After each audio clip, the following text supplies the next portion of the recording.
This is Scott Vanderplu, and you're listening to the Artist Edition Index Podcast, episode 52. I went down to the St. James Infirmary, found my baby there, stretched out on a long white table, so sweet, so cold, so fast. Thank you for joining me once more at this auditory version of the Artist Edition Index found at aeindex.org, where we take all the articles that have happened over the past month and discuss them, and I add a little bit more of my 2 cents. All right, let's get into the month. For a few things that have not happened in quite a while have finally happened, and that is we've seen a new Artist Edition last month, and we saw Solicitation this month. So it's pretty exciting. Let's get into shipping change. Actually, let's talk to... let me discuss solicitations first, because that way we can move into shipping changes then. All right, so the Diamond catalog went online, and that's the April 2021 catalog for items shipping June 2021 or later. And we saw 2 books from IDW, one Artist Edition and one Artisan Edition. Let's talk about the Artist Edition first. John Buscema's Marvel Heroes Artist Edition. Here's the blurb. Featuring an outstanding sampling of Big John Buscema's classic stories, covers, and interior pages from the mid-60s to the late 70s. All in the groundbreaking and multi-Eisner Award-winning Artist Edition format. Bessema was a true artist. His stellar anatomy, coupled with dynamic storytelling, made him one of the most revered and respected artists in the Marvel pantheon. This volume will contain several complete stories, including Avengers and Submariner, plus incredible examples of art from his runs on Avengers, Fantastic Four, Thor, Submariner, and more. There will be a gallery section chock full of covers, and as with all artist editions, all the art in this book has been scanned from Buscema's originals, enabling the reader to be able to clearly view each page as never before. Clearly seeing pencils, editorial notations, ink gradients, more, all the little details and nuances that make original art unique. Unless you were looking over John Buscema's shoulder in his studio, you'll never have a better opportunity than this to see his artwork as it truly looks. Bonus, this book will feature several foldouts presenting a number of Buscema's early, larger covers at full size, a true treat for art lovers. Publication date is October 13th. It's 12 by 17, 176 pages, 150 US, and that's that. Interesting. I'm wondering if Scott Dunbier writes the blurb here, because I don't think other people would mention ink gradients. I wonder if my reviews have any influence over that. Well, better not to toot your own horn. All right, interesting things about this book. Yeah, it's they've got to list at least 6 months out for Penguin Random House to carry it. Now that's you probably noticed. The Jim Lee's X-Men Artist Edition was carried by all major online booksellers and bookstores. So you saw it at Barnes & Noble, you saw it at Amazon. In Canada, we saw it at Indigo and Amazon CA. Bookshop.org, I think. And for that to happen, as I said, 6 months. So that's why, as an example, the EC Covers Artist Edition was pushed back because they needed that full 6 months to be able to do that. So this book is solicited, 6 months, great cover. This book was mentioned on the exclusive Patreon chat we had with Scott Dunbier last month. So it's nice to see it solicited. All right, moving on to the second book in our solicitations. That's Steranko, Nick Fury, Agent of S.H.I.E.L.D. Artisan Edition. Here's that blurb. Previously presented in the much-acclaimed Artist Edition format and winner of an Eisner Award, now you can appreciate this historic run of comics in the new Artisan Edition format. In the mid-1960s, Jim Steranko burst into the Marvel Age of Comics in a big way, and the innovative cinematic techniques he introduced in his brief tenure at the House of Ideas stand to this day as a high-water mark in the history of graphic storytelling. More than any other stories, Steranko is most associated with Nick Fury, Agent of S.H.I.E.L.D. This Artisan Edition collects the first 12 stories of Steranko's run from Strange Tales 151 to 162, as well as his covers from these issues. Additionally, there will be a select number of extras presented, and as usual, nearly all the pages have been scanned from the original art from Steranko's private archives. Story and art by Jim Steranko, with additional script by Stan Lee and Roy Thomas. Additional layouts by Jack Kirby. That's being released August 18th, 2021. It's 9 by 12, 184 pages, $39.99 US. That's a soft cover with French flaps. Interesting thing about this is they're using the second print as the cover art, and the second print artist edition is still available. So if you were interested in getting this book as the artist edition, I suggest you get it full size. This book is stunning at full size, and I would heartily recommend it. Although if you don't like the size, or you want to dip your toe, the artisan edition is a great format for that. Please take advantage of this book for sure.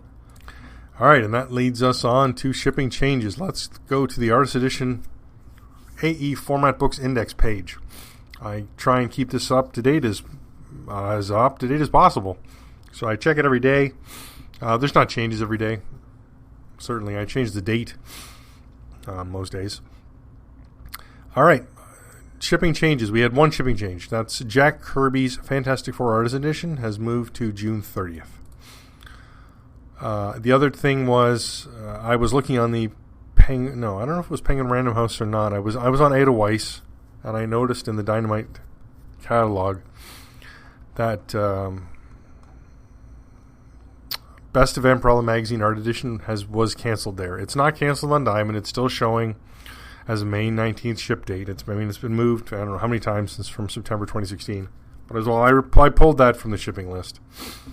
I think we're going to see that finally canceled from Diamond. It was canceled by the book distributor, so I think that's pretty well the death knell. And Dynamite will not return any question I send to them. I found somebody on Facebook in one of my groups who started working at Diamond, and he was responsive, and then when I asked him information about this, he said he'd get more information, and now he's gone too. So I'm not quite sure what's happening. But not great. All right.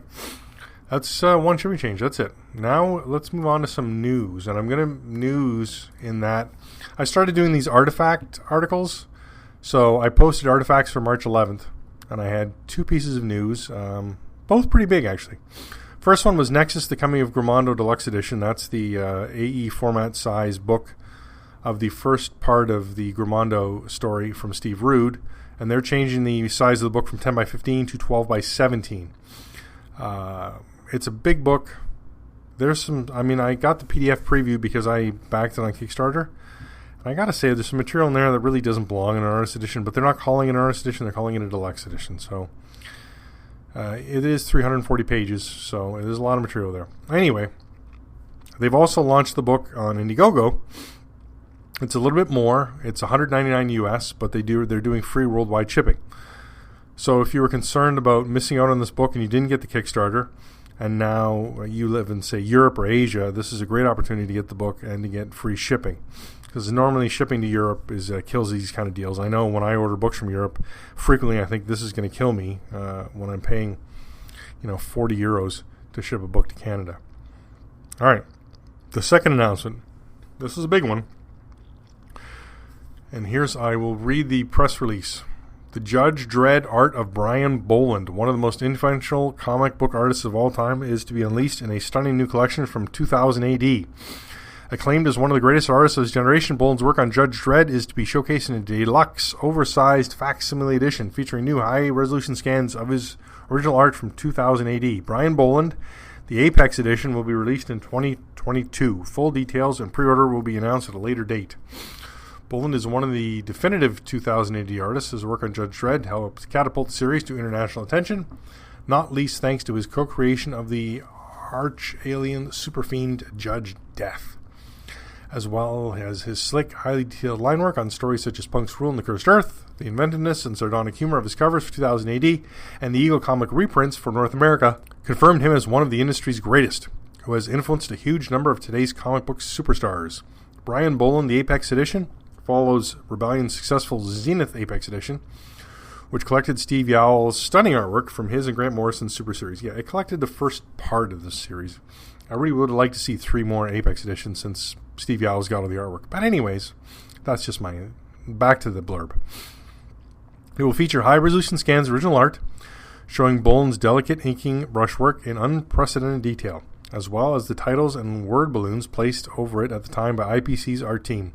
It promises to be an unmissable collection for fans and of comics and of fine art. Co-edited by Masters of British Comic Art author and artist Dave Roach and Rebellion Graphics Novels editor Oliver Pickles. Many pages of Boland's 2000 AD work has already been located and scanned, brought together from private collections in the US, UK, France, and beyond. However, editors are still seeking a number of pages to scan and include in the special collection, many of which have not been scanned since the original publication. They are interested to hear from anyone who has the following, and that's, you can go to my site for that. It said, all art will be security returned after being carefully scanned and appropriate credit given in the collection. If you have any of these pages, please contact Rebellion on press@2000ad.com. All right, that is big news. So, yeah. So they listed as, you heard it a couple of different ways. Brian Boland, the Apex Collection. And then the cover of the book, they showed a prelim cover, and it says, Judge Dredd by Brian Boland, Apex Edition. So, is it Brian Boland Apex Collection, or is it Brian Boland Judge Dredd Apex Collection? We'll wait and see. Anyway, big news. So, 2022, finally we're going to see something from 2000 AD again, which is awesome. It's been quite a long time. All right, that's that. Let's move on to a deal alert I posted. Now, this is, it's come and gone, so you missed it. But I would like to mention that I do post deal alerts on my website. This deal was, Hermes Press had the Gita and Jim Davis book. They had the Gita Treasuries for $49.99 each, and they had the Jim Davis for $40, and then they had a 25% discount, so you could actually get, you could get the Frank Thorne Gita books for $40 US each. And then there was, if you bought, I forget how much you had to spend to get free shipping, but if you're buying both Gitas, you get free shipping. It was crazy. I put all these books in my cart, added their discount, and it was $105 US to get all three of the Hermes AE format books. That's amazing. Now, they run deals like this a lot. So if you're interested in these books, two things. You may want to sign up for the Hermes Press email. Or at the very least, please go to the AENix.org, scroll to the bottom, and sign up for my newsletter. It comes out every week, Saturday at 3 p.m. Eastern. It's only got links from articles that I posted that week. If I didn't post, like last week, there's no newsletter. It's certainly not spammy. It's just telling you, hey, here's what's happening on the AE Index and well worth doing. All right, let's talk out-of-print sales. These things are happening. I'm telling you that. I know everybody's at home with the COVID-19, but we're seeing some really interesting things happening with online sales. Let's talk about what's sold. All right, Alien the Illustrated Story, one copy sold, $150. One copy of the Bernie Wrights and Artifact Edition second print sold for $299.99. That's crazy. One copy of Best of EC Comics Volume 1 sold for $200. Two copies of Bill Sienkiewicz's Mutants and Moonites and Assassins sold for an average of $290. Two copies of Dave Cockrum's X-Men Artifact Edition sold for an average of $123.99. 5 copies of Dave Stevens' The Rocketeer Artist Edition sold for an average of $125.99. Now, we're seeing this. This is big. Somebody in California has been selling what they say are still sealed first printing of The Rocketeer. This has brought the price down dramatically. I'm wondering, where did these things come from? Was there a warehouse somewhere? Like they were only distributed through Diamond or through IDW. I don't know. Man, I wish sometimes I was close to the IDW offices in California because these things would pop up and get sold. I don't remember the Rocketeer Artist Edition being the box being shrink wrapped. If anybody remembers, now I'm not talking about people who bought this on eBay. I'm talking about people who remember from when they bought it when it came out in 2010.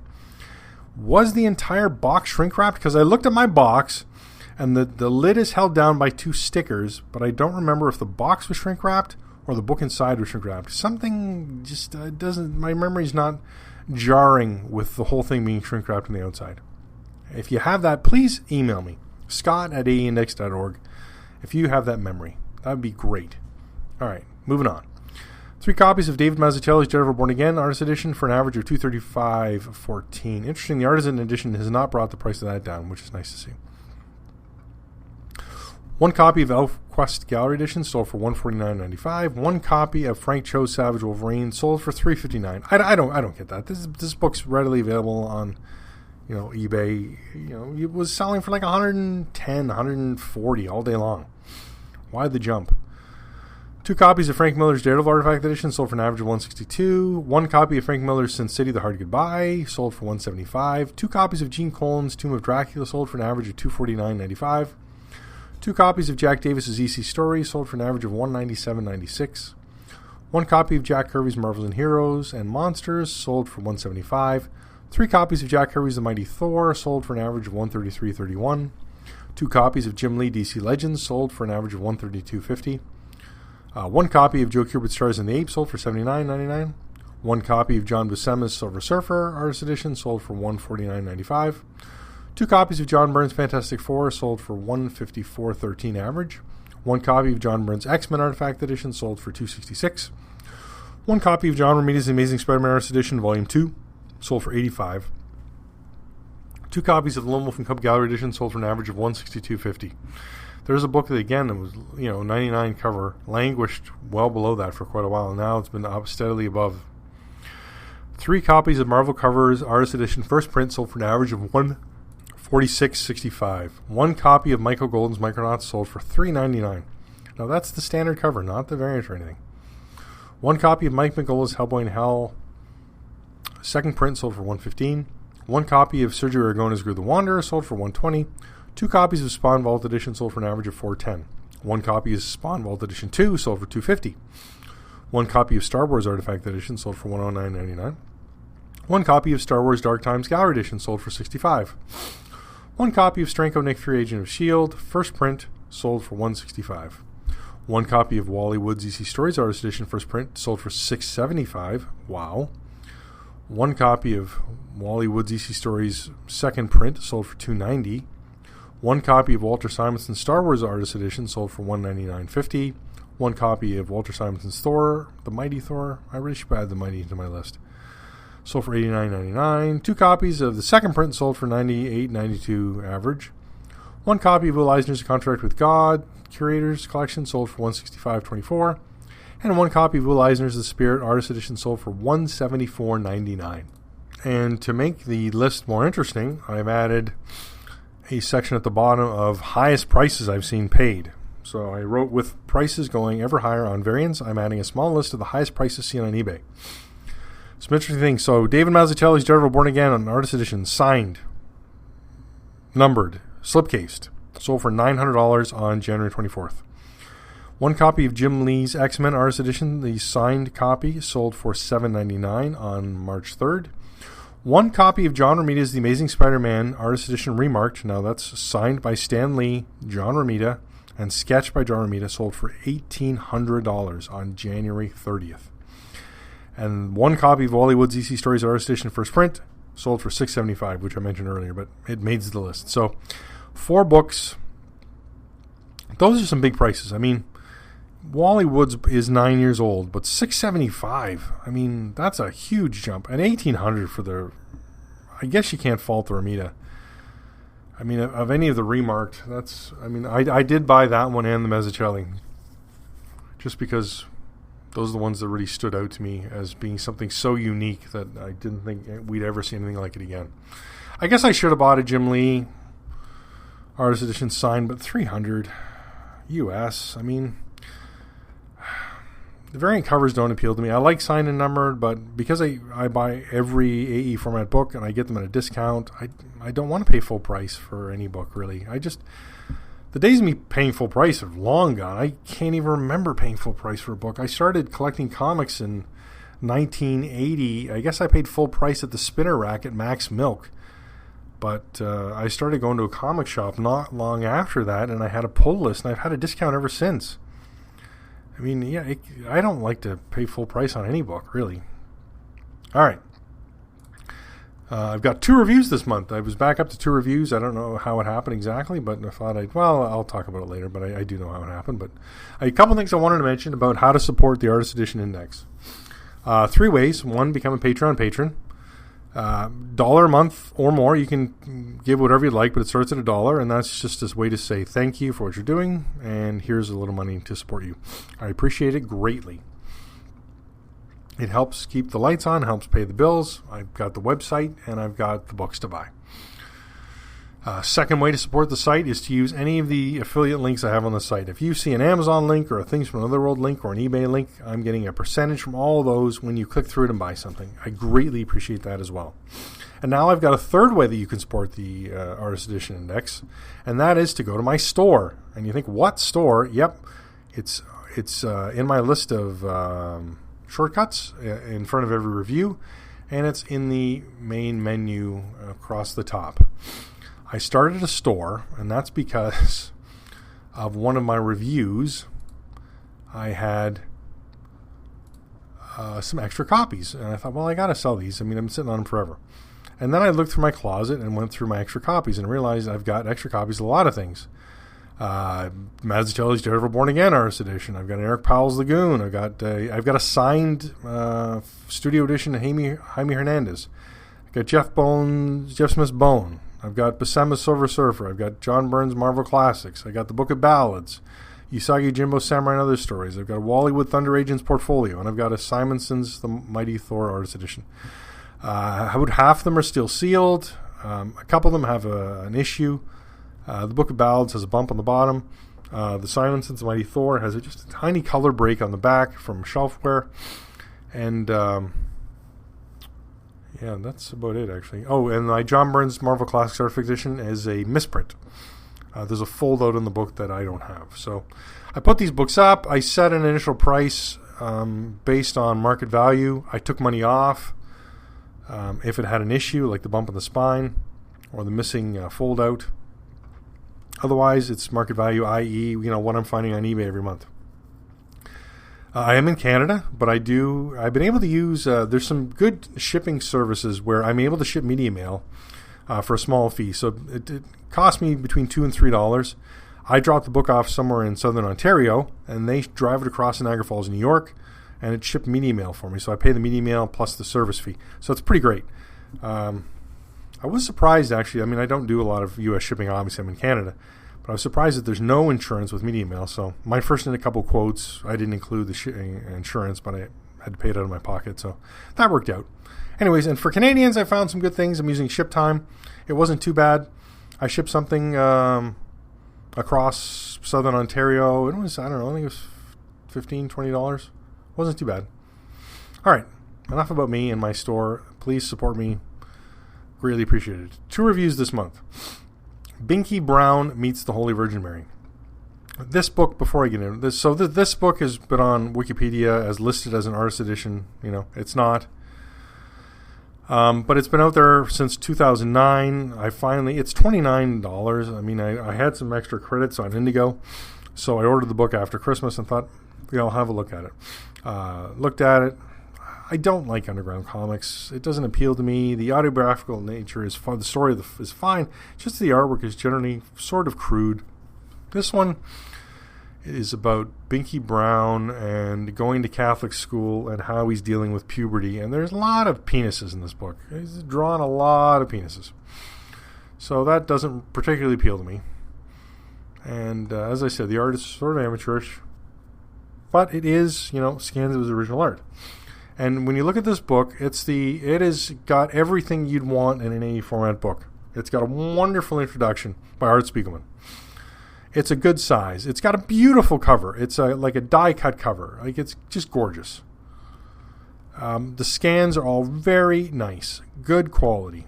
The book, unfortunately, is 10 by 14. And what I found online is the artist at the time, I believe, was doing larger pieces of art. But this is what we got, right? So I did not classify it as an A format book. If you look on my site, the review is there, but it's by Justin Green. I will get to the blurb in a minute, but I've listed it as my others are not an AE index page, which has has the artisan editions, it has the portfolios, it has things that I feel are not full size. All right, so here's the blurb.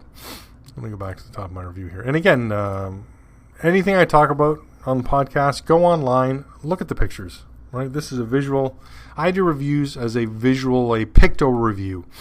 I want to put a lot of information up that I can about the book. I want to put pictures. I want you to make a decision based on what you're seeing.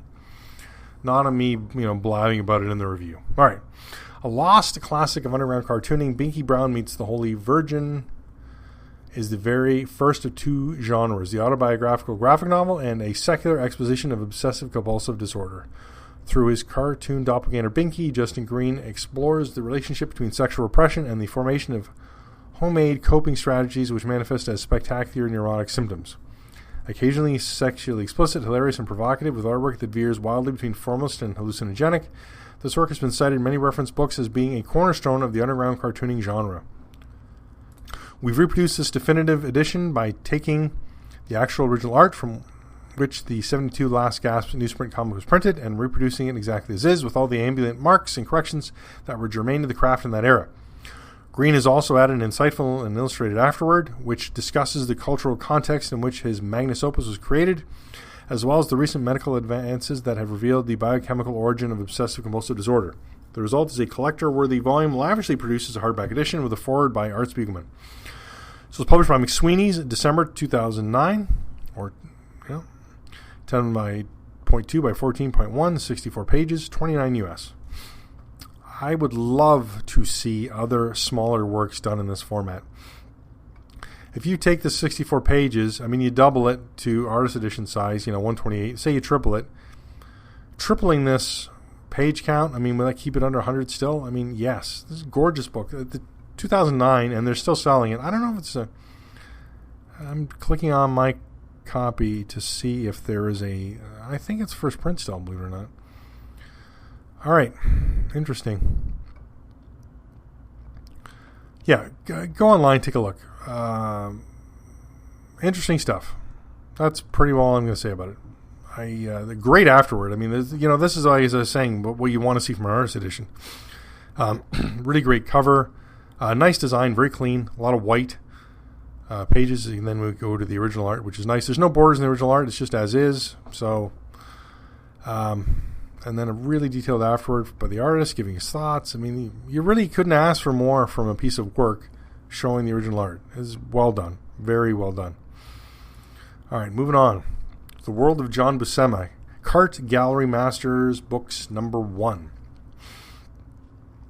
The Blurb, catalog created for the exhibition The World of John Buscema, held in Lucca from 30th October to 3rd November 2019 during the Lucca Comics and Games International Convention, and then at the Cart Gallery starting from Saturday, 9th of October until 20th. The Mostra offers 2 complete stories by the American Master, one of Thor and one of Conan, as well as various covers and tables from some of the main series in which the Master has worked. I think they mean splash pages or pages. The large format hardback catalog was produced in a limited edition of only 150 numbered copies, all accompanied by a dust jacket. So this is from Cart Gallery 2019. There's no ISBN. It's 12 inches by 16.5 inches, 80 pages. It's €55. It is only available from Cart Gallery in Italy. I had ordered one, and then I was looking at the shipping. I thought, well, this is crazy. And then I went on the forum and said, hey, I'm ordering this. Does anybody else want any copies? I'll get some extras. So I ordered some extras. I actually ended up ordering 5 because the shipping was basically the same as 1. I thought, this is ridiculous. So I ordered the 5, got them in. Nobody from the forum wanted any additional copies. And then I sort of promptly forgot about it. I kept meaning to review this book, but then I thought, I'll wait till the pandemic lockdown is over so I can drive over to the border and ship them. People don't want to pay Canadian shipping. They want to pay, U.S. media mail shipping. So I didn't do that. And then, we had a Zoom call with Scott Dunbier for my Patreon patrons, and then he mentioned that the John Buscema's Marvel Heroes book is coming out. And I thought, oh man, I got to review this other book I've got. I need to get this out there, and then I need to sell my extra copies. This is crazy. That's why I started the store. And in my review, if you read the review earlier, at the bottom I mentioned having extra copies and that they were for sale. I have sold my 4 extra copies. I just have my copy now, so I've removed it from the store, and I've removed that mention from the review page. So if you're interested in getting one now, got to go to Cart Gallery and order from Italy. Apparently they still have them in stock. All right, let's talk about this book. First interesting thing was it came with a dust jacket, but it's an old school dust jacket. Throwing back to the concept of dust jacket is just paper to keep the book safe. It is a very heavy cardboard dust jacket it was cut weird. It doesn't actually fit the book. So, with the dust jackets that were too big, I trimmed them a bit so that they would fit properly. But, yeah, weird. But the book itself is very nice. And, it's interesting because, again, if art is on exhibition, then they seem to be able to produce it as a gallery catalog without getting publishers' permissions. We've seen this a few times now. And it just opens the door to me. I mean, you want to do an art, you want to do an original, an AE format book. Just do a gallery, have all the stuff on display, and then say, "Oh, I'm going to do a gallery edition," and a catalog, and then hopefully you don't have to get permissions. That seems to be the way, anyways. All right, getting into this, we got two stories. We have the complete issue of Thor 197, The Well at the Edge of the World. And then we have Conan the Barbarian 29, 2 Against Turin. Then we have some covers. We have Conan the Barbarian number 46, Conan the Barbarian 83, Conan the Barbarian 105, and then we have pages. We have a page from Silver Surfer 7. We have a page from Thor 191, from Thor 217, from Thor 258, and from Conan the Barbarian movie special number 1. Then we have a biography. So it's a nice material. It's well presented. The scans are great. I'm not sure this either is full-size original art. Now, they have trimmed these pages. There's no border, so that's really to speak of. They've really, for the scans, they've gone back right to the edges. And then on every page, they list the page number. They list the pencil. They list the inker. They list the media, and they list notes. And unfortunately, the notes are almost always Comics Code approval on the back, They almost never list margin notes, which is what I would have liked to have seen, but they cut off for the scans. That's kind of annoying. Otherwise, though, the work presents really well. Very nice stuff. Of course, we've never seen a John Buscema Thor or Conan printed, and I don't think, based on the solicitation for the Marvel book, I don't think we're going to see. We definitely won't see Conan, because it's a licensed property, Robert E. Howard, right, estate. So while Marvel has the license to reprint it, IDW would have to work with Marvel and the Robert E. Howard estate to do that. So they won't do that. I don't think we're going to see a Thor in the Marvel Heroes book. We may, but it won't be this Thor. So that's why I felt confident. Actually, I didn't know beforehand, but I still feel confident in anybody who wants to order this book. It's a great way to get some John Buscema, right? As I said, the presentation is nice. I like the chapter dividers. They've done some great work. White pages for the border. So the art really pops. The yellowness and the art really pops because of the white pages. I maybe would have done an off-white. Sort of like how Peter Maresca does with the newspaper reprints, where he doesn't actually use white borders. He uses a slightly off-white border. And it's just a softer way to look at the aged art. Anyways, nice presentation. What I don't care, they do a synopsis for the story, which is nice. They tell you what happens a little beforehand, which is great. You can catch that for the full issues. A synopsis for each cover or a synopsis for each extra page really doesn't do us any good. You're giving us one page of 22 and you're going to give a synopsis. We don't need the synopsis. I would have liked more pages or maybe reduce it. I don't know. Either way. It is numbered in pencil, or I think, it is pen. They're individually hand-numbered out of 150. There's a note. Interesting, the whole book is in Italian first and English. And then the numbering page is all in Italian, which I thought, wow, why did they do that? From what I can gather from Google Translate, the first 25 copies had an original piece of art by Gabriel Dell'Otto, who did the introduction. And then, so I assume copies 26 to 150 are after that. Now, I ordered my copies late 2019, so it wasn't too long after the exhibit. And I ordered 5, and my copies numbers were not sequential. I got some in the 20s and some in the 30s, so it was still pretty early on. I'm not sure how many they sold. This was mentioned on the forums by one of the forum members who went and saw the exhibit and then picked up the catalog. As with all reviews now that I'm doing, I didn't do it for the Binky Brown book, but I'm doing a flip through on YouTube, And just as this podcast can be found, either normal podcast channels, or I convert it and I put it on YouTube as well. So go to the website, aeindex.org. Take a look at the reviews. Have a look through all the stuff, and then make an informed decision based on what you see in my reviews.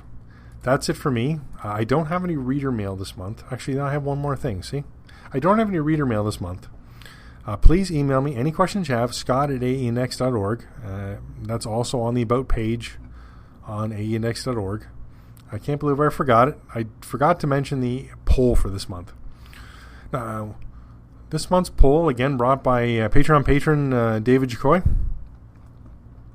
Here's his blurb. Swamp Thing has long been considered one of the best DC characters, created by the one and only Bernie Wrightson with Len Wein. Over the years, some of the best writers and artists have made the Muck Monster an absolute phenomenon.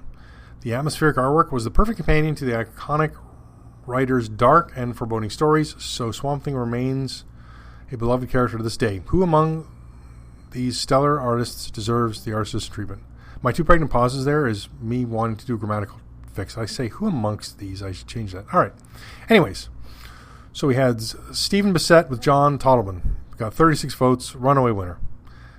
Second place, Rick Veitch with Alfredo Alcala, got 12 votes. 8 votes went to Nestor Redondo. 5 votes to Phil Hester with Kim DeMulder, and 2 votes to Tom Yates. I don't like Swamp Thing. I don't like really Swamp Thing art. I voted for Nestor Redondo because of all the artists. He was the one I'd sort of pick out of these 5, but I wouldn't really want to see a Swamp Thing art edition. Anyways, so clearly this poll was not for me. But there it is. Interesting. As well, I've been pondering. Last month I did this podcast the first day of the month and posted it, but normally I do it the last day of the month and post it. And I thought, well, why do I do it the last day? Sort of like this poll. I used to put it up on the 15th of every month, but it was meant to be up on the last half of the month, so I should have been putting it up on the 16th. So starting recently, I've been changing it to the 16th because it doesn't make any sense otherwise. So there you go. I'm still putting this up on the end of the month. Podcast may go to the first of the month. We'll see. I've not decided. All right, this time I really mean I'm done. And I appreciate everybody for listening. Join me again next month when I take the Artist Edition and bring it to life-ish, as much life as I can muster. Thanks for listening. Let her go, God bless her. Wherever she may be, she can search this wide world over. She'll never find a sweet man like me.